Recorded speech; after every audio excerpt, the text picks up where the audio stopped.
This is Little Women, or Meg, Jo, Beth and Amy, by Louisa May Alcott, digitally narrated by ElevenLabs professional voice clone, Anna Rita 2. Chapter 15. A Telegram. November is the most disagreeable month in the whole year, said Margaret, standing at the window one dull afternoon, looking out at the frost-bitten garden. That's the reason I was born in it, observed Jo pensively, quite unconscious of the blot on her nose. If something very pleasant should happen now, we should think it a delightful month, said Beth, who took a hopeful view of everything, even November. I dare say, but nothing pleasant ever does happen in this family, said Meg, who was out of sorts. We go grubbing along day after day, without a bit of change and very little fun. We might as well be in a treadmill. My patience, how blue we are, cried Jo. I don't much wonder, poor dear, for you see other girls having splendid times, while you grind year in and year out. Oh, don't I wish I could manage things for you as I do for my heroines. You're pretty enough and good enough already, so I'd have some rich relation leave you a fortune unexpectedly. Then you dash out as an heiress, scorn everyone who has slighted you, go abroad and come home my lady something in a blaze of splendour and elegance. People don't have fortunes left them in that style nowadays. Men have to work and women to marry for money. It's a dreadfully unjust world, said Meg bitterly. Jo and I are going to make fortunes for you all. Just wait 10 years and see if we don't, said Amy, who sat in a corner making mud pies, as Hannah called her little clay models of birds, fruit and faces.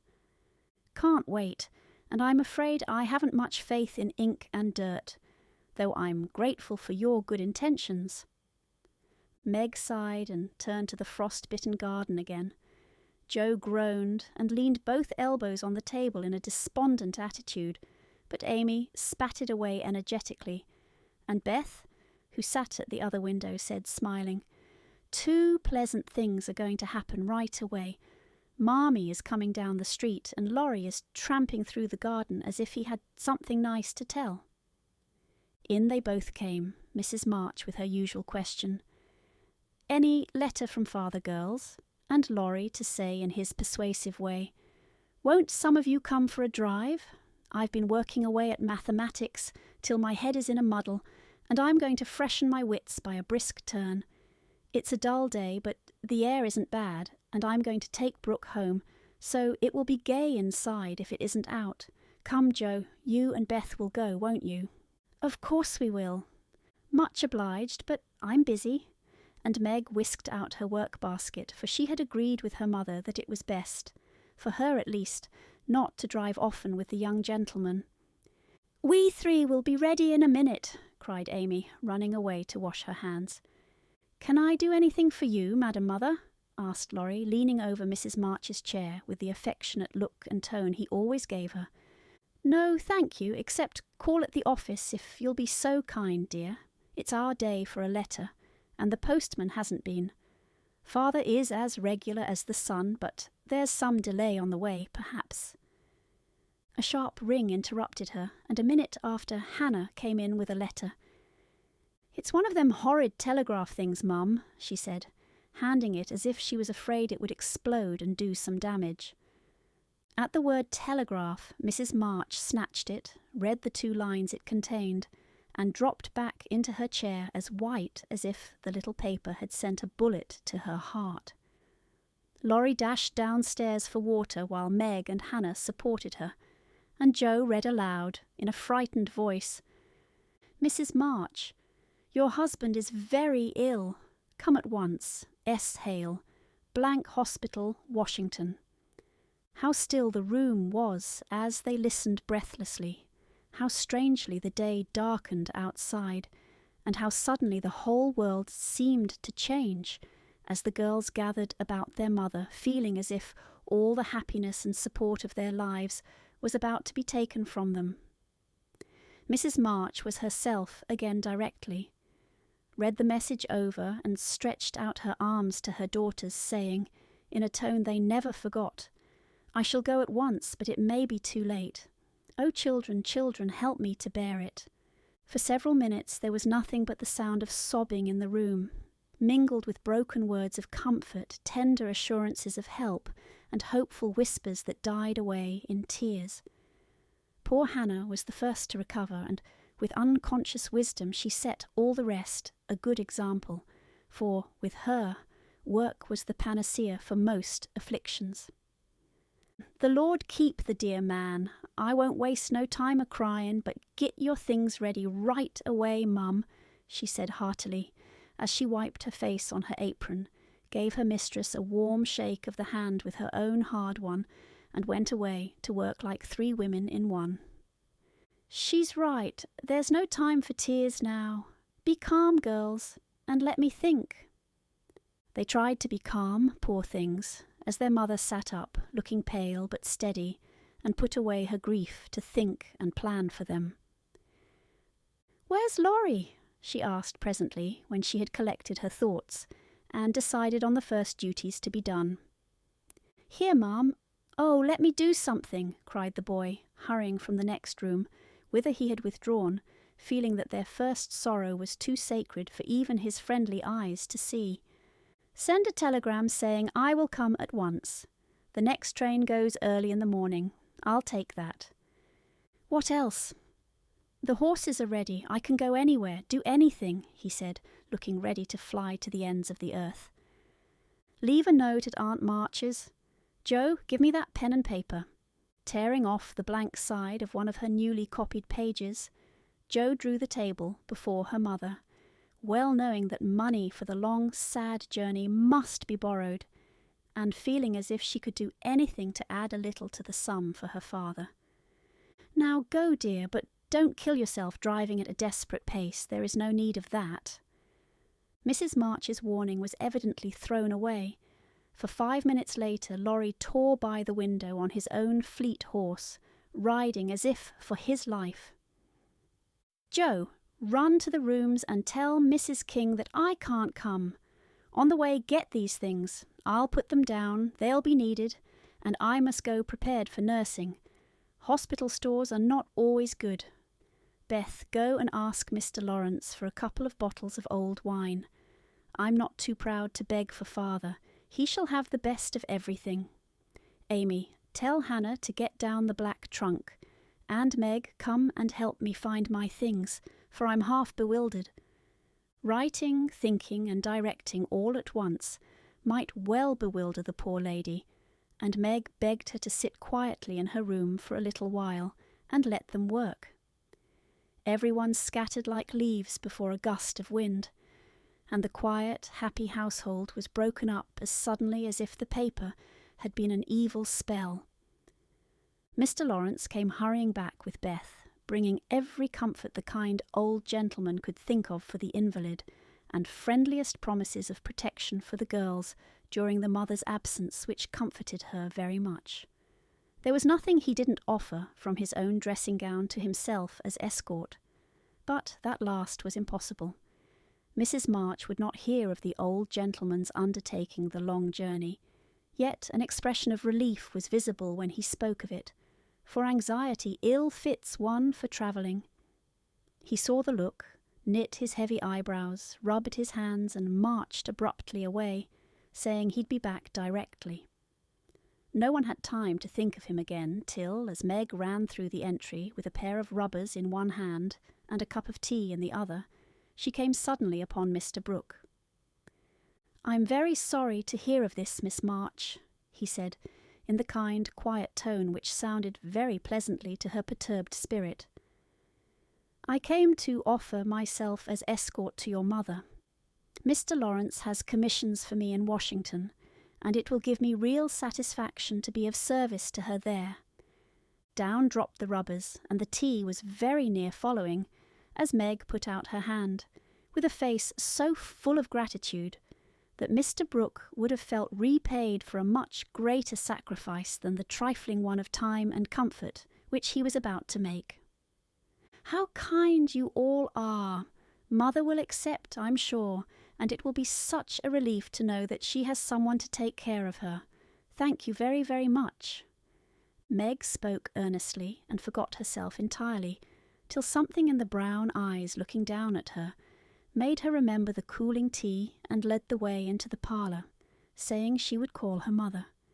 Everything was arranged by the time Laurie returned with a note from Aunt March, enclosing the desired sum and a few lines repeating what she had often said before, that she had always told them it was absurd for March to go into the army, always predicted that no good would come of it, and she hoped they would take her advice next time.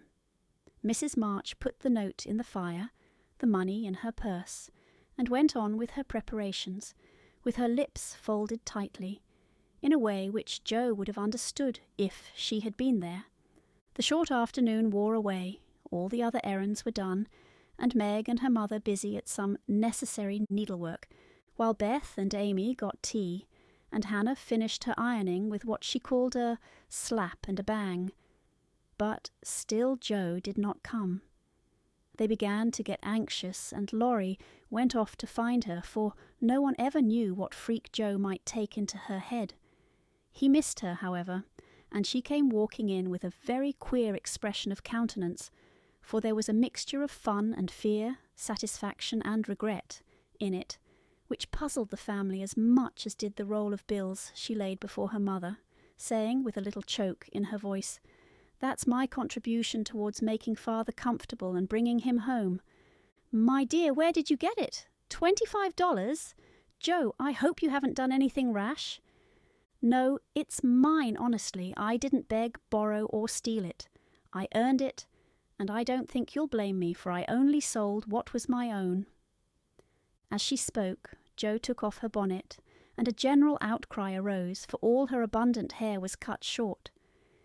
"Your hair! Your beautiful hair! Oh, Jo, how could you? Your one beauty! My dear girl, there was no need of this. She doesn't look like my Jo any more, but I love her dearly for it." As everyone exclaimed, and Beth hugged the cropped head tenderly, Jo assumed an indifferent air, which did not deceive anyone a particle, and said, rumpling up the brown bush and trying to look as if she liked it, "It doesn't affect the fate of the nation, so don't wail, Beth. It will be good for my vanity. I was getting too proud of my wig. It will do my brains good to have that mop taken off. My head feels deliciously light and cool, and the barber said I could soon have a curly crop, which will be boyish, becoming, and easy to keep in order. I'm satisfied, so please take the money, and let's have supper." "Tell me all about it, Jo. I am not quite satisfied, but I can't blame you, for I know how willingly you sacrificed your vanity, as you call it, to your love. But, my dear, it was not necessary, and I'm afraid you will regret it one of these days," said Mrs. March. "No, I won't," returned Jo stoutly, feeling much relieved that her prank was not entirely condemned. "What made you do it?" asked Amy, who would as soon have thought of cutting off her head as her pretty hair. "Well, I was wild to do something for father," replied Jo as they gathered about the table, "for healthy young people can eat even in the midst of trouble. I hate to borrow as much as mother does, and I knew Aunt March would croak. She always does if you ask for a ninepence. Meg gave all her quarterly salary toward the rent, and I only got some clothes with mine, so I felt wicked and was bound to have some money if I sold the nose off my face to get it. You needn't feel wicked, my child. You had no winter things, and got the simplest with your own hard earnings," said Mrs. March with a look that warmed Jo's heart. "I hadn't the least idea of selling my hair at first, but as I went along I kept thinking what I could do, and feeling as if I'd like to dive into some of the rich stores and help myself. In a barber's window I saw tails of hair with the prices marked, and one black tail, not so thick as mine, was $40. It came over me all of a sudden that I had one thing to make money out of, and without stopping to think, I walked in, asked if they bought hair, and what they would give for mine." "I don't see how you dared to do it," said Beth in a tone of awe. Oh, he was a little man who looked as if he merely lived to oil his hair. He rather stared at first, as if he wasn't used to having girls bounce into his shop and ask him to buy their hair. He said he didn't care about mine, it wasn't the fashionable colour, and he never paid much for it in the first place. The work put into it made it dear, and so on. It was getting late, and I was afraid, if it wasn't done right away, that I shouldn't have it done at all. And you know, when I start to do a thing, I hate to give it up. So I begged him to take it, and told him why I was in such a hurry. It was silly, I dare say, but it changed his mind, for I got rather excited and told the story in my topsy-turvy way, and his wife heard and said so kindly, "Take it, Thomas, and oblige the young lady. I'd do as much for our Jimmy any day if I had a spire of hair worth selling." "Who was Jimmy?" asked Amy, who liked to have things explained as they went along. "Her son," she said, "who was in the army. How friendly such things make strangers feel, don't they?" She talked away all the time the man clipped and diverted my mind nicely. "Didn't you feel dreadfully when the first cut came?" asked Meg with a shiver. "I took a last look at my hair while the man got his things, and that was the end of it. I never snivel over trifles like that. I will confess, though, I felt queer when I saw the dear old hair laid out on the table and felt only the short, rough ends on my head. It almost seemed as if I'd an arm or a leg off. The woman saw me look at it and picked out a long lock for me to keep. I'll give it to you, Marmee, just to remember past glories by. For a crop is so comfortable I don't think I shall ever have a mane again." Mrs. March folded the wavy chestnut lock and laid it away with a short grey one in her desk. She only said, "Thank you, dearie," but something in her face made the girls change the subject and talk as cheerfully as they could about Mr. Brooks' kindness, the prospect of a fine day tomorrow, and the happy times they would have when father came home to be nursed. No one wanted to go to bed when, at 10 o'clock, Mrs. March put by the last finished job and said, "Come, girls." Beth went to the piano and played the father's favourite hymn. All began bravely, but broke down one by one till Beth was left alone, singing with all her heart, for to her music was always a sweet consoler. "Go to bed and don't talk, for we must be up early, and shall need all the sleep we can get. Good night, my darlings," said Mrs. March as the hymn ended, for no one cared to try another. They kissed her quietly and went to bed as silently as if the dear invalid lay in the next room. Beth and Amy soon fell asleep in spite of the great trouble, but Meg lay awake, thinking the most serious thoughts she had ever known in her short life. Jo lay motionless, and her sister fancied that she was asleep, till a stifled sob made her exclaim as she touched a wet cheek. "Jo, dear, what is it? Are you crying about father?" "No, not now." "What then?" My hair!" burst out poor Jo, trying vainly to smother her emotion in the pillow. It did not sound at all comical to Meg, who kissed and caressed the afflicted heroine in the tenderest manner. "I'm not sorry," protested Jo with a choke. "I'd do it again tomorrow if I could. It's only the vain, selfish part of me that goes and cries in this silly way. Don't tell anyone, it's all over now. I thought you were asleep, so I just made a little private moan for my one beauty.